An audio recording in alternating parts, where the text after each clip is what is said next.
This movie wasn't quite what I was hoping for. The main character, Paul Matthews, ends up in other people's dreams through no fault of his own. At first, it's harmless. Then the dreams turn violent, and the country turns against him.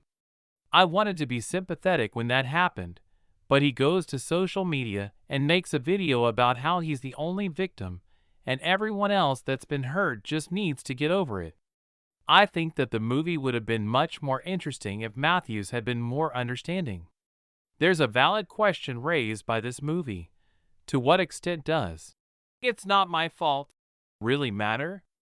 That whole question got sidelined by Matthews' self-absorption though. Regardless of whether Matthews deserved to get fired for appearing in his students' dreams, he absolutely deserved to get fired for making their pain and distress about him. I kind of had a similar thing happen to me once, and I'm glad that I handled it much better. When I was providing technical support, the first time I put in my application to be an associate trainer, I didn't get the job. One of the people who did get into the pool of associate trainers was the person I had been partnered with to learn the product I was supporting. She had taught me everything I knew, but not everything she knew. In fact, in one of my interviews, one of the questions I was asked was to name 3 people I would recommend for the associate trainer team, and I said I could only think of one, and it was this mentor. At that point, I had been told that she hadn't applied, and I went to her and told her that this news disappointed me. After the announcement was made, I congratulated her, and she accepted my congratulations warmly. About a week later, she turned cold. At first, I thought she had a lot on her plate due to her new responsibilities. Then I had a call coach from our manager that went very badly. So badly that I ended up insisting that we listen to the call together. Through the course of the recording, I was able to show where I had done the things she claimed I had not, and she could not find the places where I did some of the things she accused me of. The score went from a 50 to 100. So then I needed to find out why. It turned out that someone had been saying that the only reason my mentor had gotten the promotion was because she was a woman. Someone, as further investigation would reveal, named Sean. I didn't turn that into a conversation about me. I mean, yeah, it was totally about me when I was being downgraded on my call coach, but that was about me. After I learned this, I found my mentor and told her that I was sorry someone had been saying that about her. She asked, "If you're sorry, why did you say it?" To which I replied, "I didn't. I'm sorry that someone else did. That was a horrible thing for them to say. You are the only person I think was more deserving of the position than me, and I told you that even before I had put in my application. I hate that someone thinks that way about the one that taught me everything I know about our product."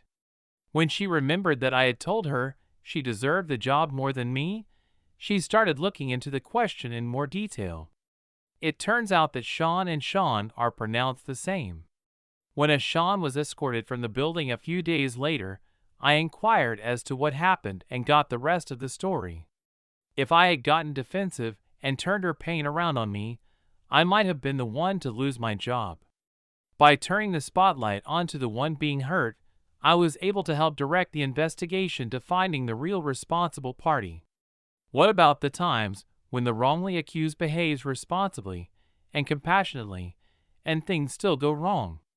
In the story above, there really was a person responsible for the problem. I once showed up at a job where the machine had broken down overnight. After an hour, the boss came out and yelled at the crew for 20 minutes. At the end of that time, I raised my hand and asked, "What would you like us to do different next time?" At this, he flustered. He didn't want us to go find other work. We needed to be available as soon as the machinery was fixed. The engineers were working on the machinery, so he didn't want us crowding them. We were doing exactly the best thing that we could do by staying available, out of the way, and quiet. Several of us that tried to tell him that we were open to better assignments got nothing but frustration and anger. That boss ended up losing his job. I would rather have seen a movie that explored the question of how someone like Matthews might have been handled by society if he had been a generally likable kind of guy. What if Matthews had generally been respectful and caring, and someone had still vandalized his car because of dreams they were having? What if no one would attend his classes because of their nightmares, and he had been the first to suggest a teacher's aide take over lectures, or that he deliver his lectures over audio to accommodate those who were afraid of his image? The cases I've seen in my own life always trace back to a particular person, even if the one at fault is the one that's angry with me. I think it would have been much more interesting to explore a hypothetical where the upset individuals were justified, but the person they were upset with was likable and reasonable. But that's just a theory. A film theory. And cut! Enjoy your retirement, Matt Pat.